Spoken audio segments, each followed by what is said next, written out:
So today I'm here with Jonathan Davis. I'll let you introduce yourself.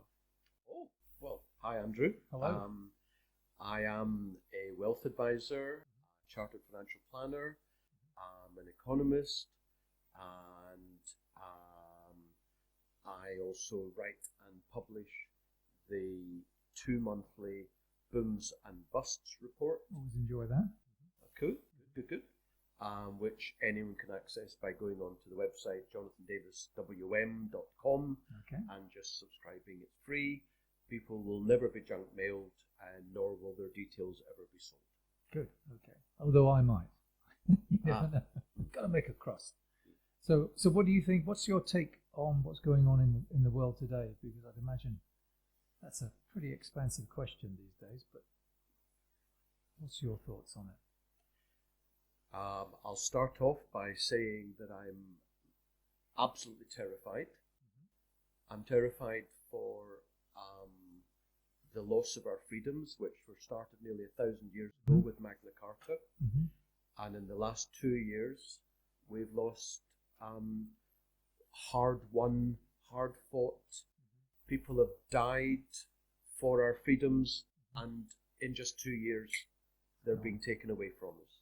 And voluntarily as well, almost. It's like everyone just capitulated. Well, like that. Let me, your viewers, listeners might want to look at my badge.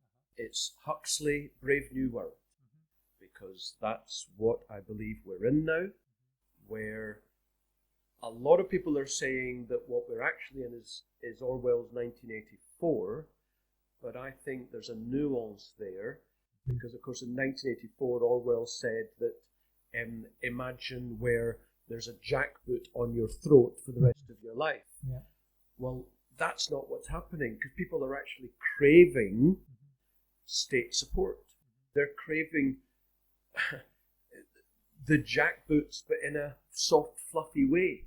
A Boris Johnson, ruffled hair, aren't I a nice guy type of way. And that's what's terrifying. They're actually wanting it to happen to them. And it's happening. So why are we losing our freedoms? Well, surely most of your viewers will already have heard of The Great Reset, which was the 2019 book written by the founder and chairman of the World Economic Forum, which is, as I call them, the party of Davos. The hugely rich, powerful, connected, quote, elite, unquote. There's nothing elite about these people. They are the dregs of the earth as far as I'm concerned. But the Great Reset is what's happening. And again, many of your viewers will have heard the phrase, by 2030, you will own nothing and you'll be happy. Except for Klaus Schwab, who'll still be a millionaire or multi-billionaire and will own tons. So, well, does that make him unhappy? Indeed. And ultimately, when you bring it down to its basest form, I said to my wife, probably in April 2020, just a few weeks after it all kicked off, I said, I'll tell you what this comes down to. This is the billionaires and the connected wanting to go to the airports and not having the plebs like ants frittering around the airport. No, this is our airport. Get away. I don't want to be held back half an hour to get my plane. They want to be driven in their limousines down the main roads of London, not having to be held up by the masses. Zill lanes like they have in Moscow. Well, exactly the same. Because, of course, Marxism is exactly the same as fascism. Exactly the same, Nazism. So that's where we are politically, and that's the reason why we are where we are. My what's the word? Maître, whatever, I can't remember the French phrase. Is money, is helping people to make more money and save taxes and so on. So I'm in the business of investing.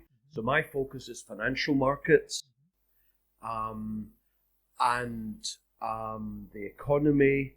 So let's talk about the economy, because today's date is the 11th of April, 2022. What's that, 25 months after it all kicked off? I'm saying the word it. I'm making the reasonable assumption everyone knows what I'm talking about. Do we need to explain that, Well, Andrew? I don't know, we might get a black mark. We've got to be careful. So we might get flagged up on something, but it's fine. We can go as close to the wind as we can. So this is Soviet Russia, after all. So. After all, it certainly is. So we had a huge financial markets crash in March of 2020, which they blamed on a coronavirus. I've just written to my readers, nothing could be further from the truth. In fact, anything that's been happening in the last 2 years and 1 month has been anything but the truth. So the idea that the financial markets crash when stock markets all over the world fell 30 to 50% in a month, which was the fastest and largest stock market crash in history from all-time highs. Because the all-time high in the States was towards the end of February 2020. By specifically the 23rd of March 2020, just a few weeks later, stock markets were down, as I say, 30 to 50%, an enormous crash. And they blamed that crash on the coronavirus. Well, stuff of nonsense. It's without a shadow of doubt that the crash was coming. Now, I admit, and I've written about this, I admit that I thought, my perception was the crash was coming in 2021. Okay, it came in March 20. Doesn't matter. But it was coming. There's no question it was coming. It had absolutely nothing to do with the coronavirus.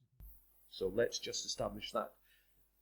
But they used the C word as the excuse to print trillions and trillions of dollars, pounds, euros, whatever. And this is where it starts to get really ugly. In America alone, allow me to take this off, I think I've made my point from what's on there. In America alone, they printed $10,000 billion. $10 trillion. I feel sometimes, or a lot of the time, that the bulk of folk don't quite understand how big a trillion is.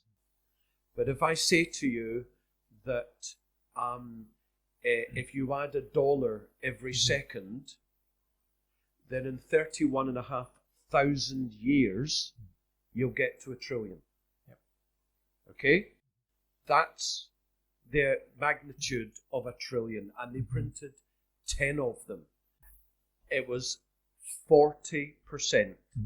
$4 trillion went to the top 1%. 35%, 3.5 trillion, went to the bottom 90%. So in other words, the top 10% got $6.5 trillion. And as I say, they blamed it on the coronavirus. Nothing be further from the truth. So they bailed everyone out, basically. Everyone who matters.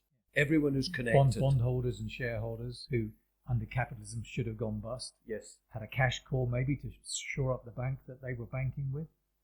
All the worst gambles they made got paid off in full, as it did in 2007 and 2008. Yeah, absolutely, You're absolutely correct. So the loss of freedoms, the printing of money, coronavirus, passports, restrictions on travel, restrictions, as you know, we're seeing in Peru, in Shanghai, there's another country just off the top, I can't remember immediately, but we're seeing riots around the world. Why? Because there's no food. People are not allowed to leave their apartments, leave their houses, to go to the grocery stores. Now, some of your viewers will be thinking, oh, well, yeah, that's because there was lockdowns, so there's been a limitation on supplies, on logistics. Well, yes, but read The Great Reset. Read the book. This is exactly what they've planned. They demand absolute control by the populace. So, vax passes, for example, that's just a precursor to digital identity, which the World Health Organization is working on right now. And then when we have digital identity, that you have to have certain ticks, no crosses, in order to be able to travel. And then add that in with what's coming next, which is central bank digital currencies, which are what? Well, it means that in the UK, for example, the Bank of England will be where you will have your banking. You will have your accounts. You will only allowed to be with one bank. Now, I'm not saying that Barclays and Santander, etc., won't be around, but I am saying that they will, in effect, be subsidiaries, just like the Soviet economic system. Yep. They will be subsidiaries of a Gosbank, or in other words, the Bank of England. And everything that goes through Santander will ultimately be controlled and regulated and supervised by the Bank of England. And the central bankers bank, the Bank of International Settlements, based in Basel in Switzerland, the managing director in the last year has said that CBDCs, central bank digital currencies, will give us the power to control every account. That is a paraphrase of what he has said publicly. And it all links in with the WHO, United Nations, and hence I'm absolutely terrified, because in the most basic level, when the central bank controls your account, let's say you do 63 miles an hour in a 60. We all know you shouldn't, but tell me anyone who doesn't. Or hasn't, yes. And doesn't. Mm-hmm. And this thing will always be with you. So this thing is going to pick up that you've done 63 in a 60. And it's automatically going to send that signal to the central bank, 100 quid docked from your account. A fine. No appeal, no discussion, it's just happened. Mm-hmm. Now, some of you viewers might think, well, that doesn't sound so terrible. Okay, let me give you another example then. What about you say something on Twitter that the state, capital S, doesn't like? First level is Twitter, of course, suspends you.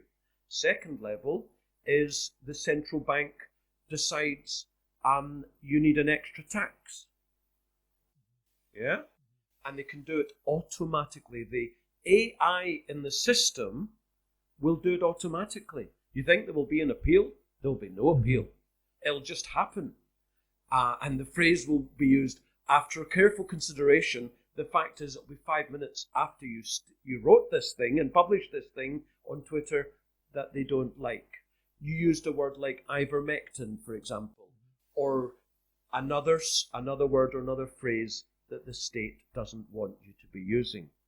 Because perish the thought, we should have any thoughts which are different to those that the state requires us to have.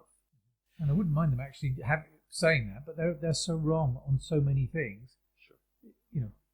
I would say, is it the intent is actually what the what the outcome that is, what they want. What we're seeing, the results that we see, is actually the intention, not what they say, the platitudes. Oh, we're doing this to help the poor or the aged, protect old people. All these things that soften everybody up, because who can argue against that? But that's the point. Marxists have always used the rationale for their activities. Human shield, yes. as the Nazis did in the 1930s, für ihre Sicherheit, for your protection, which encompasses everything that Marxists essentially say. It's for your benefit, for your protection, for your security. It's for the children. It's for the aged. It's for the immigrants. It's for the this. It's for the that. It's whatever. They want it to appear nice. So, just going further on CBDCs, central bank digital currencies, they could use it to manipulate the people. They could say, you do and say and write the things that we want you to say and write and think. Then how about they do negative taxation for these people? They give them actual state subsidies. They literally put money into their accounts. Or in China, they've had CBDC for 5 years. And they've been giving them money, they've been giving people money, but they've been saying in recent months, you've got 30 days to spend this. Yeah, it's a wasting asset, yes. And if you don't, then it's gone forever. And also, if you don't use it up, well, that means that you don't need much money. So any money we might give in the future will be, say, half the amount. Well, maybe you just didn't need it that month, but maybe you normally do. And this is how they're controlling the masses. So what's going on in politics? The elite are rapidly taking over. The masses are seeing their rights and liberties being taken away left, right and centre in very short order. Economically, well, in the last 2 years, we've seen the inflation, the cost of living, the cost of doing business absolutely soar. Have you seen the cost of your home energy recently? Yeah, sure. Yeah. The state in the United Kingdom actually caps the increases that energy companies can place on bills, on tariffs, but that cap was just increased last week by 52%. Now, I don't know about you, but I don't know many people or anyone who's had a 52% wage rise. Yeah. So, and then you look at, for example, filling up your tank at the pump. 2 years ago, it was £1 a litre. It's now £1.80 a litre. That's an 80% increase. And 80% of it tax as well. You know, they could easily have adjusted that so it didn't actually go up at all. They said, well, okay, no more tax on it. What would the real price of the underlying petrol or diesel be? You know? Well, I can tell you that because in America, in most states, there's very little tax on fuel at the pump. Not that America taxes you less, it just doesn't tax you there. Yeah. And on average, Americans have seen their cost of filling up their tanks go from $2 a gallon, not a litre, a gallon, to $6 or $7 a gallon. Now, America is an absolutely huge country. And unless you live in the really huge cities like New York or Chicago, no one goes by public transport. Yeah. That's an exaggeration, but it's generally accepted. Everyone drives. And of course, to get to work, you're not just driving a mile. Yeah. You're driving 20, 30, 40, 50 miles each way, 5 or 6 days a week. Yeah. I know Americans will do 100 miles just to go for their favourite burger place or ribs place or something. It's amazing. Yeah. It's a totally different mentality to ours, where if you have to travel half an hour, you think, oh, do I really want to do that? But in America, that's like going next door. Yeah. So you can imagine the effect on household bills in America in the last 2 years, where previously they were paying perhaps $20, $25 to fill up their tanks. Now they're paying nearly $100 every time they fill up their tanks. Now again, that's a 200 or 300% increase in the price of fuel, never mind the cost of heating and lighting their homes. So of course in America, inflation is huge, just like it is everywhere else. But this is the effect of the lockups. I don't call them lockdowns. Yeah, probably the lockups lockups that we've all experienced, the massive logistic nightmares of manufacturing things with people obviously not getting to work and so on. And China and Southeast Asia have just not been distributing the product that they used to. And above all, Taiwan hasn't been producing and distributing the semiconductors for everything that we use, particularly vehicles. I read just last week that Germany's car production is down 15%. Now, if Germany's car production is down that much, then I can tell you Germany is in economic recession as we speak. And that means the European Union is in recession as we speak. And I just wrote to my clients that America is going into recession any day now. It might already have peaked, the economy, after 2 years of breakneck growth and, of course, huge inflation. Because inflation is, well, huge inflation, should I say, is recessionary. Clearly, in the UK, we've heard horrendous stories of average families whose monthly household bills on energy have gone up from £80 a month to £250 a month. In America, similarly, and on top of that, then the cost of filling their car tanks. And as I say, they drive everywhere. So clearly, if you're having to spend more on the basic necessities, think of Maslow's hierarchy of needs, the basic necessities, accommodation, heat, light, food costs are going up, then of course it means that you can spend less on the fun things in life, including travel, holidays, clothes, and perhaps replacing your car less often than you used to, and so on. And that, of course, means that we're buying fewer goods and probably services too. Therefore, we're entering, or we've already entered, a vicious spiral down economically. In other words, we have entered, or we are rapidly entering, an actual recession. Something which we haven't seen since 2008, well over a decade ago. And it's happening as we speak. And caused by government action. It wasn't Absolutely. It wasn't anything to do with markets. It wasn't what people would say capitalism. This is governments absolutely destroying businesses in this country. Someone said 360,000 businesses have been either really severely affected or have gone just completely.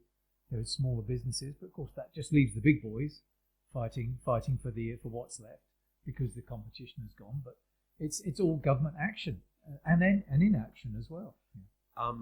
So those who claim that the coronavirus caused all our problems,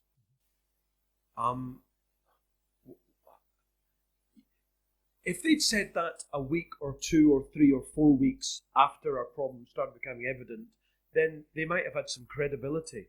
But if they're still saying that 12, 18, 24 months after the fact, well, they are either incredibly stupid, or they're lying, and or they're directly benefiting from it all to the detriment of everyone else. In other words, they don't have your benefit in mind, your protection in mind. It's all for their benefit. It certainly has been government after government policy around the world that has created the dire situation that we're in. I refer you again to the book, The Great Reset, author Klaus Schwab, who started and runs the World Economic Forum. Okay, so what about small business? Because obviously you've seen a lot of them get really hurt. My business itself was down 95%. You would be taking multiples of 10,000 a month, and we were taking £200 and £300 a month for about 3 months in a row back at the start of last year. And it's like, and it's still, we're about 75% down on what we would have been. What was a roaring start to 2019? We're still 75% down on that, which means we're sort of, it's now worth continuing because it's on that cusp. We're not losing money, and we're starting to be able to pay some back if it carries on the way it is. But a lot of people have just been absolutely destroyed by it. And I was in a good position financially before that. It was only by luck, that I was in that position, or planning that I got in that position. We were able to ride the storm, and I thought, well, I can't keep doing this forever, So, and it just must have been horrendous. People who owned a gym or a restaurant. I spoke to the local guy who runs an Indian restaurant around here, and he said, I've got 3 months' salaries and overhead money in the bank. After that, we're done. And it was them taking takeaways out to people was the only way they could survive. And they said that was just a little bit on the top just to keep our name in the business. It wasn't even a profitable thing. And we had to find a way to try and make that actually profitable. But this is the stories you keep hearing over and over again, people devastated. And the thing that gets me is when you do talk to people about it, so you feel bad saying it to them, but they go, oh, well, it'll improve. It's like, no, it's not going to improve. And there just seems to be this resignation that they don't seem to think that there's nothing is causing it. It's like if government didn't do what it was doing, we would soon find a way very quickly to protect the people who are vulnerable. Nobody wants to infect them, and everybody else, the strong carry on. It's a pretty good expression to protect the vulnerable, the strong carry on, and people take a risk. I'm 60 years old, you're probably catching me up as well. You don't care if you think, well, if I got it, fine, you're strong enough to take it on. But older people and people with vulnerabilities, keep them out of the way. But they've done the reverse. They've just kept everybody out of the way. Just saying this is the result is they're protect. But if old people are getting even a flu or something like that, you think, well, actually, I don't give old people a flu. If I have to wear a mask when I'm going to visit my neighbours and it's flu season, you think, well, do I really want to do that? But they never bothered about it before. But now it's become like a life or death thing, hasn't it? Sure. Yes. And that's I'm just taking government on face value. Okay. I'm taking it on face value. Sure. Yes. Understood. Yes. Okay. Well, that's the brainwashing, of course. Yeah. The media organisations were given the most amount they've ever been given in history by the government to push the narrative. Again, terrifying. There is no difference, to use the metaphor you've been using, there's no difference between that and the Soviet Union, North Korea, and so on. Yes, SMEs have been hit hard, particularly, of course, in retailing, in food, because, of course, part of the Great Reset is that we all stay in our homes. We don't travel to anywhere, including a grocery store. We don't go to the cinema. We don't go to the shop. But instead, the 100-billionaire Jeff Bezos supplies us with everything, and his ilk. Universal basic income and Netflix, sort of. Universal Amazon basic income. and Netflix. Yeah. Universal basic income is definitely coming in, of course, as well. That's part of the Great Reset because they are telling us that there will be no jobs, so people will not be able to look after themselves. Therefore, Huxley comes into his own. We will look after you for Ihre Sicherheit, for your protection. And again, with a central bank digital currency, there's your UBI, but you have to spend it within 30 days. And also, if you say something you shouldn't, you're not going to get it next month.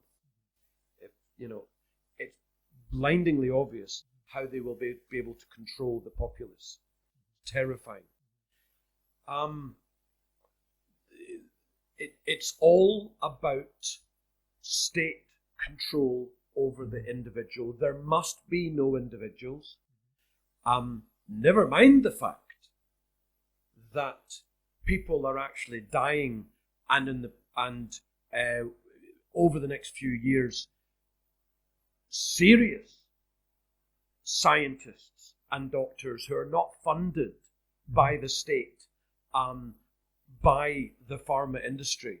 Serious men and women are telling us that these mRNA drugs, which are still experimental, and if they weren't, then they couldn't get people to take them. They couldn't force it upon people. So never mind the fact that businesses are going under. Literally, people are going 6 feet under. Your viewers can be throwing their slippers at their computer screens right now and saying, this guy's an absolute idiot. I suggest they go and do some research. That's all I can suggest. Yeah. And it's with experimental things. It's like, you think, well, okay, taking government on face value that old people are the ones most likely to die. Okay, well, take the vaccine if you want to. Any serious scientist worth their salt will be saying, okay, it's experimental. There's no midterm and long-term testing data on it. We don't know what the side effects will be, so it has to be treated with caution. So you would just do that vulnerable. Perhaps my parents would do it. They're 88. They're getting quite frail. So you go, well, have that. If that's what they think is going to be, they'd be the people you test it on. But to force it on healthy people tells you it's the giveaway that there's something far more sinister. And now they're forcing it on 5 to 11-year-olds. Yes. And it is so terrifying. Yeah. There has been an exponential increase in teenagers and 20-somethings having heart disease. Yeah. Myocarditis. Football players as well? Not just footballers. Hundreds of expert, professional and non-professional sportsmen and women. Just last week, 15 tennis players in the Miami Open had to bow out. Never happened in history. Yeah. And the media are not asking a single question. It's frightening. And hence, my first sentence to you, I am terrified. And of all the places for it to happen, Florida, Well, indeed. DeSantis, the governor there, everyone that might see things as we see it is saying the guy's amazing. He should be the next president of the United States. Well, in many ways, he's done very good things. But let me point out that 85% of Floridians have been jabbed. Yeah. Got a massive elderly population there, isn't it? Because where everyone goes to retire. So, yeah. But it's, as you say, frightening times, scary times. And only time will tell when, what is going to be the mid and long-term effect of this. So. And let's now go back to the economy, about mid and long-term effects. Let's move away from the big C and the Great Reset. And the big C is doing it. Yeah. So, as I said, huge inflation is recessionary. We've seen car production fall. We've seen production of practically everything fall. And clearly when that happens, there's less sales. With less sales, you go into a vicious spiral down. We are rapidly heading towards recession, which means, of course, that the size of the economy is going to fall. There's going to be materially higher unemployment. We're also actually going to see an abatement in the level of inflation. I'm not saying that prices overall are going to fall, but we will see the rate of increase in prices fall quite substantially. Although the official stats are in the UK, the retail price index is about 7% now, year on year. As I say, go to the fuel pump, look at your energy costs, look at the cost of buying food from the grocery store and so on. I don't think anyone truly believes, whatever they might say, that inflation is only 7%. And indeed, if your viewers go to shadowstats.com, very good website, they will see that if we calculated inflation in the same way as we did in the 1980s with Thatcher and Reagan, because of course they've changed it in the last 40 years fraudulently, we would actually have 15 or so percent inflation. As I say, when we had proper, honest calculation of inflation, if we use the same methodology, we would actually be seeing 15% inflation just now. What was that? I was saying, heaven forbid. I mean, yeah. And if you don't get a 15% pay rise, you've had a 15% pay cut. Indeed. And people are not getting 15% wage rises. They're getting 5, 6, 7% wage rises. And it always happens, always, without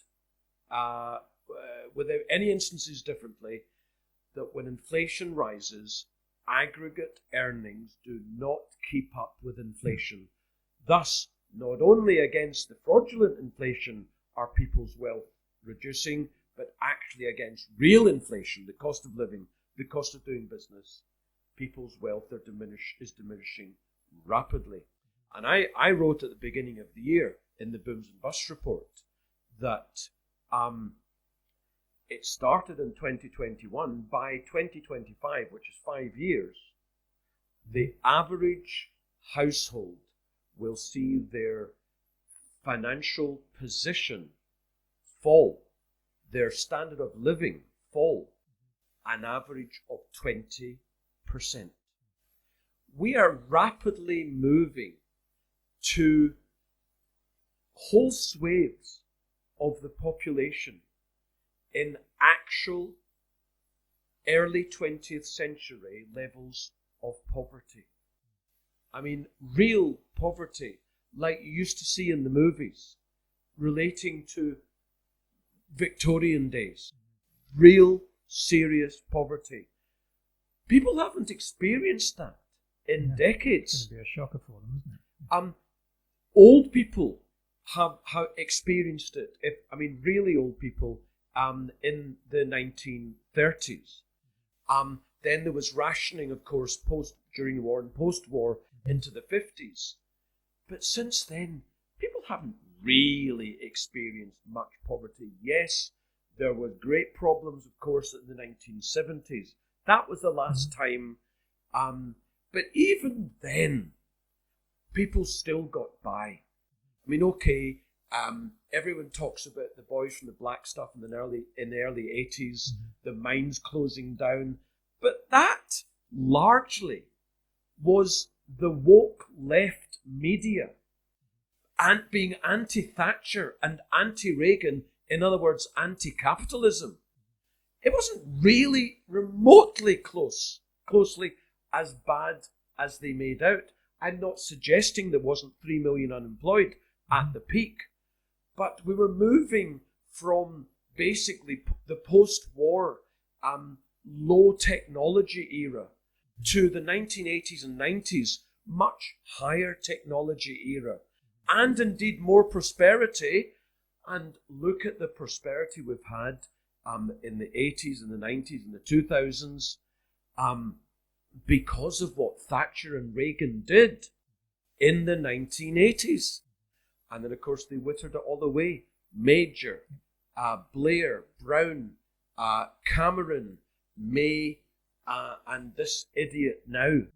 They withered it away and created more and more Marxism until now we have a Marxist society. Yeah. Anyone who believes remotely that we do not live in a Marxist society has got their head in the ground. They need to pull their head up and start looking around and doing some serious research.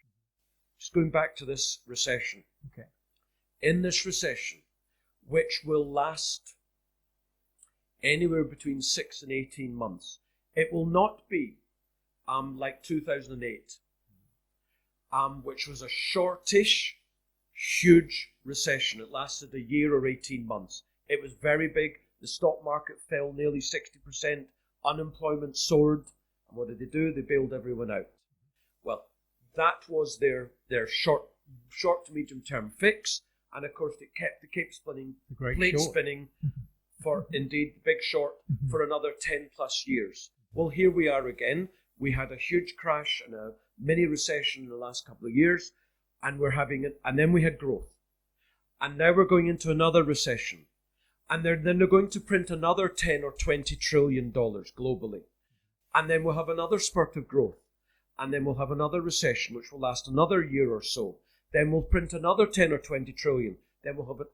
In other words, as indeed I explained to you a few weeks ago, over the next 10 or 20 years, I'm projecting there will be no net economic growth at all.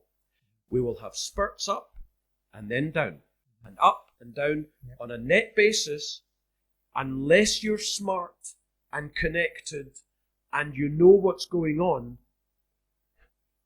You are going to lose everything, because you're going to bet the farm as things are going up. You're going to lose the farm as things go down. And whenever things are going up, and they'll go up for a year or two, maybe even 3 years, you will believe, oh, this is it. It's going to be like 2009 to 2020. No, it's going to be a couple of years up, a year or two down, a couple of years up, year or two down. And in a hugely indebted society, that's going to hurt 90% of the population. So it's so difficult to plan in that situation as well, isn't it? You can't plan anything mid and long term. I'm talking about businesses. It's very hard to see beyond the next stimulus. That's what they'll all be looking for. I mean, it's just everybody is then tied to this whole counterfeiting scheme, Ponzi scheme that's going on, and it forces everybody, to sort of get on board with it, really, doesn't it? So businesses, entrepreneurs, or even people who just work for a business wanting to get on. They want that business to succeed because they work there. Yeah. And it provides goods and services to you and I, which we enjoy. It's not like people are just out there producing things for a profit. We buy them and we reward them because we like what they're producing. Otherwise, we go somewhere else. Indeed. And in the ideal world, in the capitalist world, that's exactly what would happen. But of course, that's not, in fact, what happens. So as you quite rightly punish say... every good deed, yes. Indeed. Yeah. As you quite rightly say, people will find it difficult over time to plan in such a setup where I'm thinking for about 20 years or so, whether it's 15 years or 30 years, I couldn't say, in an era of financial repression, which incidentally is what we had post-World War II until the late 1970s. There will be capital controls. You will not be able to take lots of money out of the country. I remember that, going to America in 82, and you weren't allowed to, I think it was like, if you had more than $10,000, you were in a lot of trouble. Indeed. Yeah. Indeed. So you couldn't buy property out of the country, for example. Yeah. Yes, and they'll keep interest rates low. We need to come back to interest rates in due course and talk about what's happening just now. But they will essentially keep interest rates low for the next 20 or 30 years. It's generally unknown that economies with high interest rates prosper and economies with low interest rates diminish. Whereas, of course, the media and the politicians and the central bankers and the bankers all are desperate, have brainwashed everyone into believing, even themselves, that reducing interest rates helps and raising interest rates hinders. And that, of course, is true in the relatively short term. But in the long term, it has been empirically shown, particularly by Professor Dr. Richard Werner, anyone can look him up, that higher interest rates economies do better than lower interest rates economies. They are going to globally keep interest rates low for the next generation. So the top 10% will do very well. The top 1% will do fantastically well. But the bottom 90%, as you say, when things are getting going, the problem is They're going to borrow like Billio, thinking, oh, this is my chance to make something. 18 months, 30 months later, annihilated in the next recession. And it's going to be up and down and up and down and up and down, getting nowhere. It's no longer going to be 10 or 20 years up and a couple of years down. That's what we've had. It's true for the last 50 years, but that's not what it's going to be like in the next generation. Let's talk about interest rates, which is directly relevant. I want to ask you questions as well about what do you think? What could we do if you were Chancellor of the Exchequer, or you had the power to do it? What could you do that would turn all this round? But that can be something we can tag on the end. But you see, what we've had for the last 50 years or so is we've seen, as everyone knows, we've seen inflation come down. In the mid-1970s in the United Kingdom, inflation peaked above 20% a year. I remember. It was terrible for my family. It sent my father bankrupt. Yes. Oh, really? Yeah. It's just like... It bankrupted a load of folk. Yeah. Because, people today just kind of assume, well, high inflation means that I'll get much higher wage increases and my house price will go up 10, 20, 30% a year. No. As inflation has been falling, interest rates have been falling, which means mortgage and borrowing rates have been falling. That's been a primary tailwind to house prices. Because clearly, if a mortgage rate is, say, 20%, and then it goes down to literally 1%, well, if previously all you could borrow was, say, £50,000 because of the monthly cost, but now you can borrow £500,000, well, the more you can borrow, the more you can pay to buy a house. But 2 years ago, mortgage rates got to an all-time low. General interest rates, what we call market rates, got to a multi-decade, like a 60-year low. In economics and in markets, governments, of course, borrow, the government debt. And a major financial instrument is the 10-year government bond. What does that mean? It means that the government is borrowing from you, an individual, a pension fund, another country, for, say, 10 years. And the government pays an interest rate for 10 years, and then after 10 years, they pay the debt back. Well, in the 1970s, governments all around the world paid huge levels of interest to borrow any money. So they were desperate, all the governments were desperate to get inflation and interest rates down. And that's exactly what happened from the late 70s, early 80s, depending upon where you were in the world. Inflation and interest rates have been falling for the last 40 or 50 years. Until March of 2020, the interest rate that the UK government was paying to borrow money over 10 years got down to 0.07%. Practically, it cost nothing to borrow money over a 10-year period. Whereas, as I say, in the 1970s, the UK government was paying nearly 20% a year to borrow money. Hence, debt has exploded in the last 2 generations. Well, where can you go from 0.07%? Can you go down? Yeah. Hardly. Conceivably, you could go minus. You could perhaps go to minus 0.5%, as indeed Japan did, Sweden, the European Central Bank, Switzerland.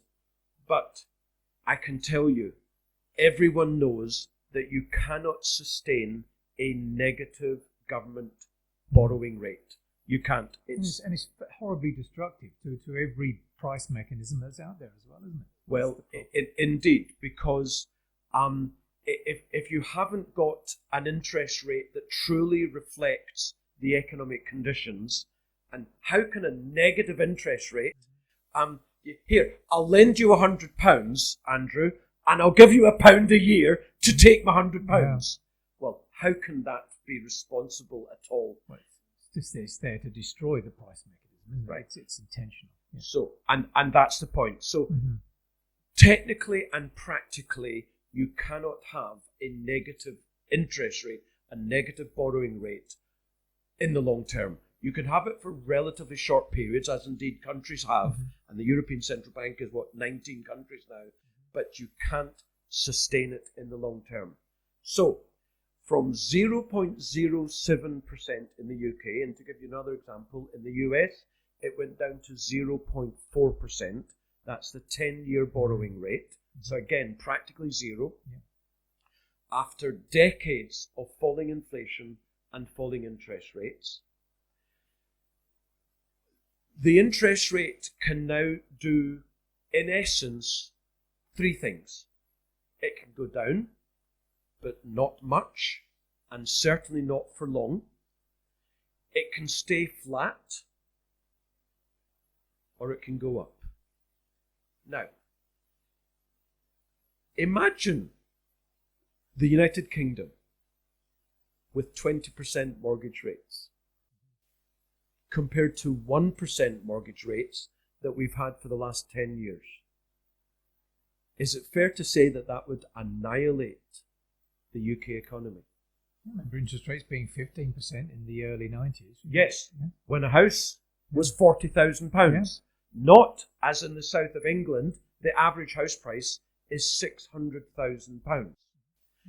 So that's the difference. Of course, interest rates, it could get to 15%, but you'd bring house prices down 90%. Thus, there is no way on earth, and as I say, I'm a financial analyst, there's no way on earth that the powers that be will allow interest rates to rise dramatically. Now, in the last 25 months, since the low point of March 2020, the UK 10-year borrowing rate, the government borrowing rate, has gone from 0.07% to 1.8%.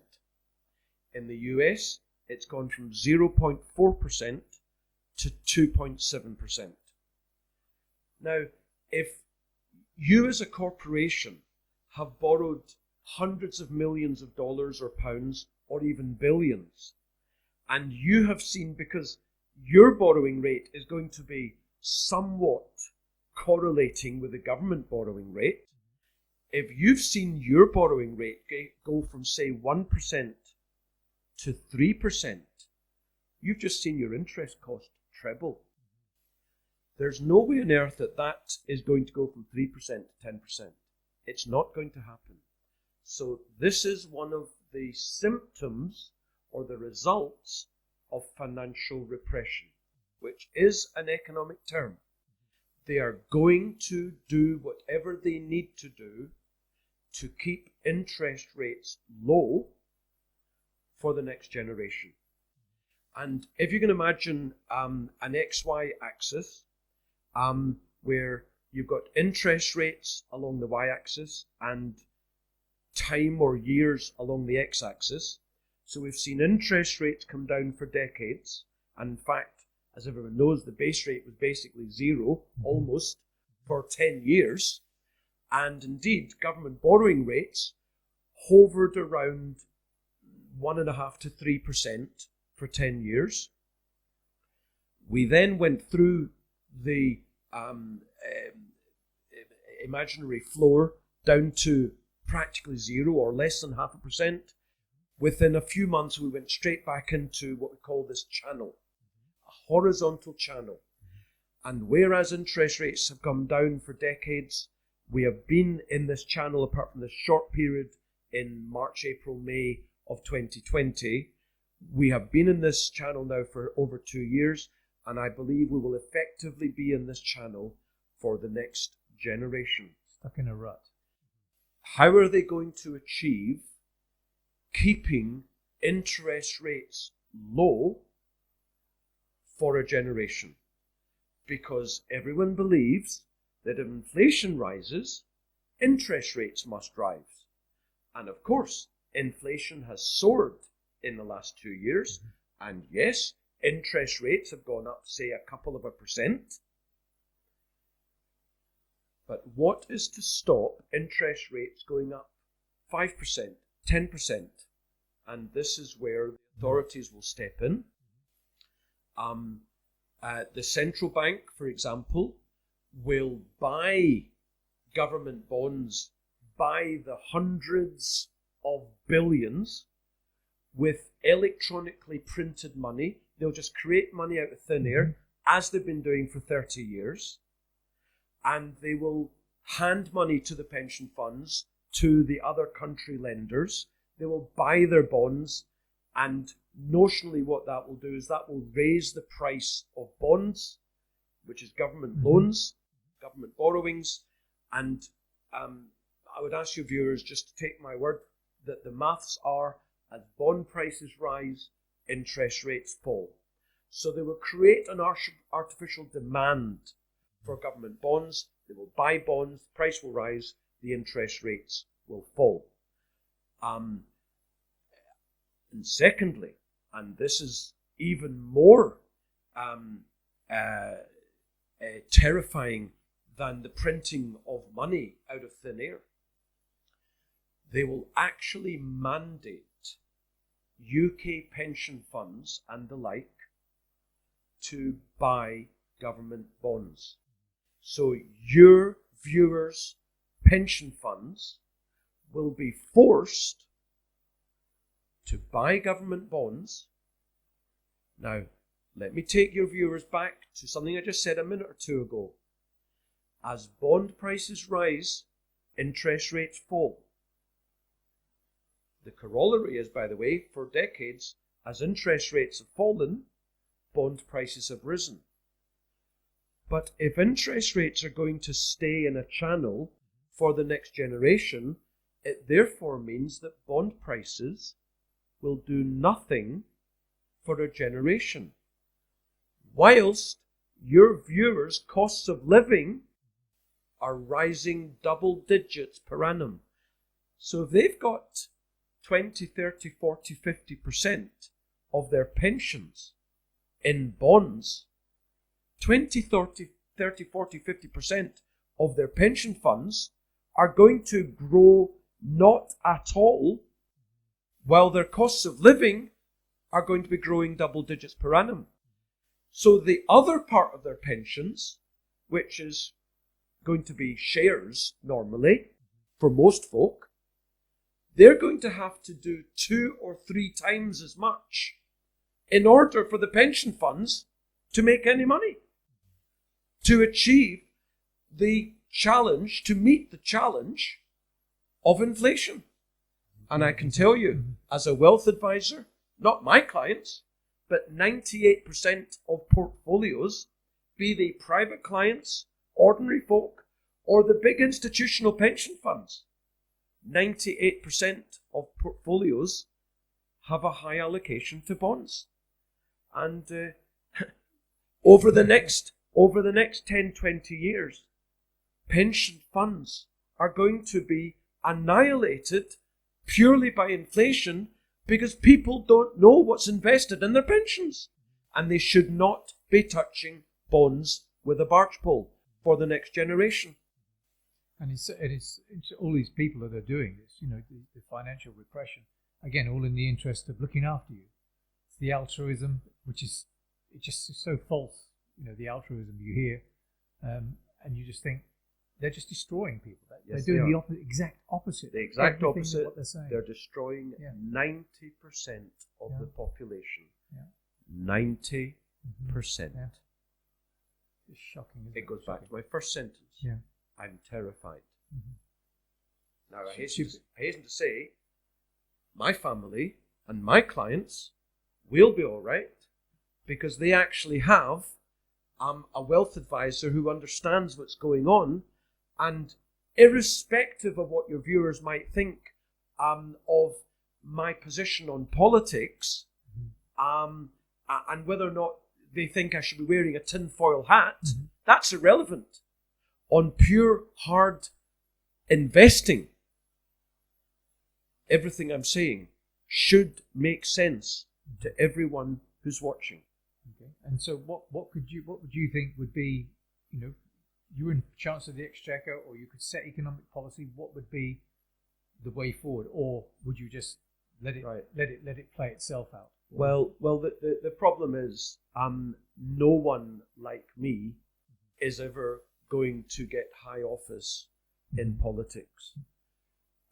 Politics is such a crooked activity. You have to please as many people as possible. If you don't, you'll never get on the first rung, which is a candidature for Parliament, or even as a council. Well, it's quite easy to become a candidate for councillor, but never MP. And even if you do become an MP, and even if you are a conservative with a small c, and I don't actually see any or many true conservatives throughout the 651 MPs in the United Kingdom. Even Steve Baker saying we're socialists now. There you go. There is no way on earth that I could envisage a Margaret Thatcher ever happening again. I apologise. I can't envisage it happening for the next 10 or 15 years. If and when it gets as bad as the mid-1970s, when there was the 3-day power workers, 3-day strike, and we were all eating our dinners by candlelight, and the bins were not being picked up, and dead bodies were not being buried, and worse than that, believe it or not, when that happens, either of two things are going to happen.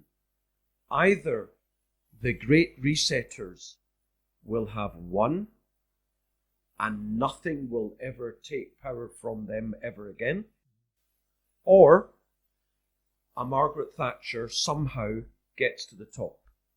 So you think it's going to be an individual will come along and be able to do something if they can? But I was a bit more being just like, as I thought, what is needed to happen? What is needed is free markets. Yeah. What is needed is free deregulation, speech. Is free speech. Yeah. People should be allowed to say whatever they want in public, not be censored, and not be declassified, and not be taken off Twitter and Facebook, not be taken off the media. I liken the last couple of years a bit to the Brexit campaign in 2016, in the sense that although the media, to a man and woman, was anti-Brexit, in other words, Remain, at least everyone knew that there was two different positions. Now, nobody even knows that there's an alternative to the stated narrative. And that's also terrifying. So first we need free speech. And indeed, a slightly potentially positive movement, literally in the last week or two.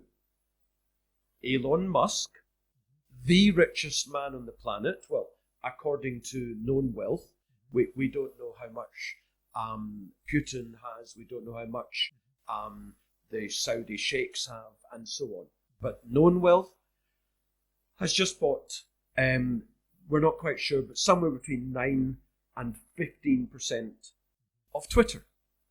And interestingly, a revelation, if that's the right word, or announcement just today, funnily enough, when it became known that he'd bought 9%, Twitter's board put out, sorry, is there a point? There is a point to the story in Elon Musk, which I'll come to, as to what it's got to do with what I've been talking about. Twitter's board put out suddenly a new article of association, a new rule of Twitter, which had never been there before. But all of a sudden, if you're a serving board member, you would not be able to own more than 14.9% of the company, either directly or indirectly, or have control over more than 14.9. Wow. So what did Elon Musk announce yesterday, and it became apparent today? I'm not joining the board. Yeah. Whereas last week he'd been given a board directorship. That's why they came and offered him the thing, wasn't it? It was a trap. Indeed. So he said, I'm not joining the board. So why have I brought all this up? Because on the face of it, we shall see whether or not it's actually true, but prima facie, Elon Musk is a free speech campaigner. And if that is true, and he takes control of Twitter, well, as I wrote to my clients indeed just last week, it's therefore the most likely outcome that Twitter becomes again the world's market square for free speech. And that could be an absolute game changer for everything. Immediately, it will become freely publishable about all the lies of the last 25 months. And that will be a game changer for hundreds of millions of folk around the developed world. So we need free speech. Secondly, we need free markets. We need capitalism. For 5 nanoseconds,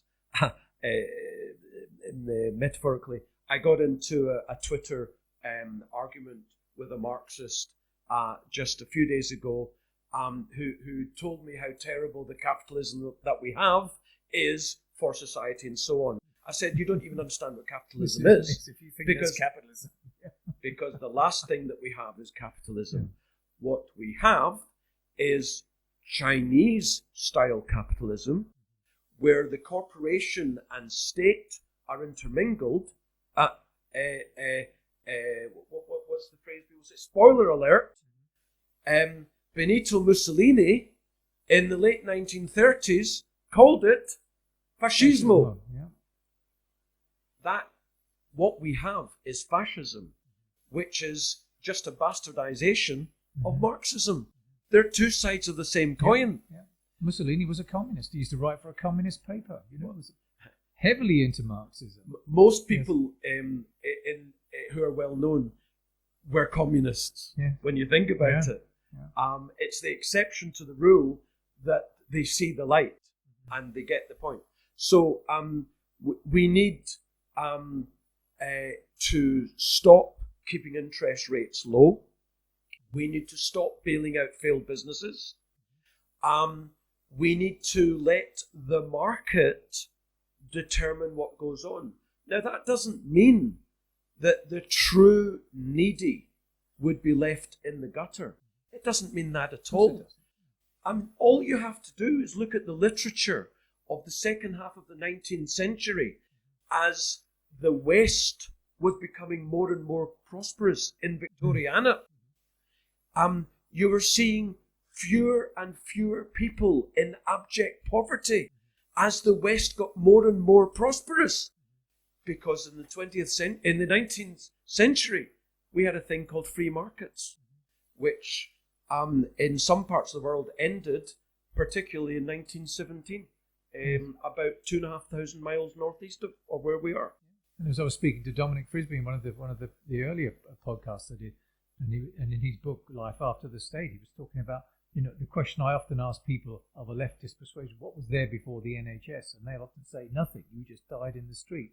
And then you say to them, but there was 360,000 mutual and friendly societies, but were giving healthcare as good as you could get in those days, which wasn't particularly good. They had no technology, of course. Yes, you could die of diabetes. You could die of, a cut. Just get infected. Flu, influenza, diphtheria. We know how grossly overexpensive healthcare is in the United States, but there are small GP practices and small hospitals which will not accept insured patients. So you have to fund the care yourself. Unsurprisingly, the cost of care is a tenth where insurance is involved. That's it. And the quality of care is far better, far superior to the quality of care under the insurance contract. But people don't get this. No. And there was a great book. I remember studying it for English back in the late 70s, and it was called Like Christ the Candlefoot. There was a series about that, but it's nothing like the original Flora Thompson thing. And she went through what she said. Look, there was no deaths. In that area, kids were well fed. This was in rural sort of Oxfordshire, and it's an eye opener of what they had. They grew their own vegetables and had a pig and chickens and whatever. And it just went through. She was a real, like Dickensian stuff was a myth. This is in the cities it was concentrated. So like when you see someone on the pavement today, it's shocking, but it's concentrated. Spread that across the country, and you probably wouldn't come across that person. And my wife and I actually that was on, I think, BBC telly. Yeah, well, read the book. The book is just amazing. It's a fabulous book. We loved the series. We used to watch it religiously, and I'm absolutely fascinated to hear what you say there, because I remember saying to her at the end of one of the episodes, "Have you noticed that everyone basically looks healthy?" And this was the 18th century. Yes, before 100 years before the period I was just talking about. As you say, out in the countryside, everyone was well fed, they had jobs, and communities looked after their own. And people, apart from any sort of odd conditions that people had, that was the thing that was taken. But everyone lived to be reasonable age. Kids weren't dying in poverty. The average age was much lower than say 10 years ago in the developed world or recently, because they had far more, unfortunately, baby deaths. So and they counted in the average age, but it was normal to live to 70. Well, what's the average mortality now for a man? 78. It's hardly changed. 10% difference. There you go. Wow. Indeed. So I would bring back free markets and free speech, but it's not going to happen unless, when we go back to how bad it was in the 1970s, if the Great Reset hasn't yet happened, and as I suspect it will have, then someone like Thatcher will take over. But I don't think that's going to happen. I think we're lost. I'm pessimistic. I'm terrified. I'm telling people as I see it. People have to look out for themselves, because no one's going to look out for them. So there are three ways that you can combat. You can't combat the loss of liberties unless you leave the country and find a country which hasn't got involved in all the nonsense. So that's the only way you can get away from losing the freedoms. To keep your standard of living, you have to do three things. You have to raise your income by the cost of living. How many people are going to be able to raise their income by 15% a year? Secondly, government sector maybe.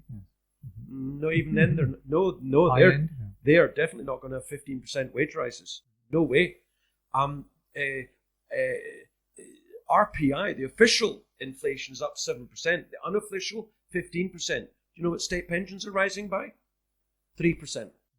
So there's no way on earth that those directly paid by the state are going to win in this higher inflation world. So one, raise their income by inflation. It's not going to happen. Two, they have to cut their spending. Well, if you cut spending, you're not keeping up your standard of living. That doesn't even apply. Thirdly, they have to, in their investments, in their pensions, in their ISAs, they have to be investing in a way that's going to raise their wealth by 15% a year. And they can certainly do that. And they probably need even more, wouldn't they? Because otherwise you're just standing still, even if you make 15%. Well, at least you're standing still. At least your standard of living is keeping pace with the extraordinary increase in the cost of living, which we haven't seen in 4 or 5 decades. People have no idea what is happening, is coming down the pike. They think, people actually believe that it's a one-off. these cost of living increases are a one-off, and the government will do something. But they don't realise it's the government that's already done it. It made it happen. They are expecting the government to help them. Yeah. They don't realise that it's the government who's done it, and the government that is going to continue to do it to them for the next generation. It's actually not that difficult to keep people's standard of living, but you just have to know what you're doing. And the inflation, I think the inflation is the one thing, because you and I, perhaps, we probably met probably 12 years ago, and all the things, people would look at you like, what are you talking about? There's inflation coming. There's inflation. They're printing money. It's going to lead to inflation. And now suddenly, the inflation, I think it's something that's actually focused a lot of people's minds. It's like, wow, this is really hitting them in the pocket very quickly. And especially after lockdowns, it's like, I think all these things are clicking over in their minds. But it's very hard to persuade people. It's almost like you just sort of let them come to the conclusion themselves. They're not going to come to the conclusion because the state will continue to pay vast amounts to the media companies to sell the same message. Most people are not going to come to the conclusion that it's the government, it's the state that's done it to them. They are certainly concerned, but as I say, I have to reiterate, they believe that the government will help them out, because the government has helped them out for decades. So why should it be any different? They don't realise that it's all part of the plan. Yeah, I'm from the government and I'm here to help. The most terrifying 8 words, according to Bunny Reagan. Indeed.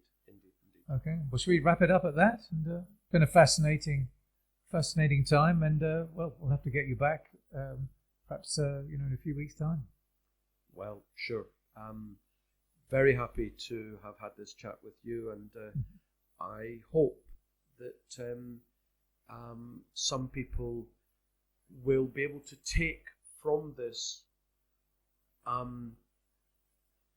something which will help them, if at least to understand what is going on, because if you understand what's going on, then you can then take action to do something to help yourselves. I might just repeat that anyone who wants the free booms and busts report, just go on to jonathandaviswm.com and subscribe. They'll never be junk mailed or their details sold. Yeah, and I'll put a link in the description anyway on the podcast. Okay, great stuff. Thank you very much, Jonathan. Cheers, Andrew. Okay, bye.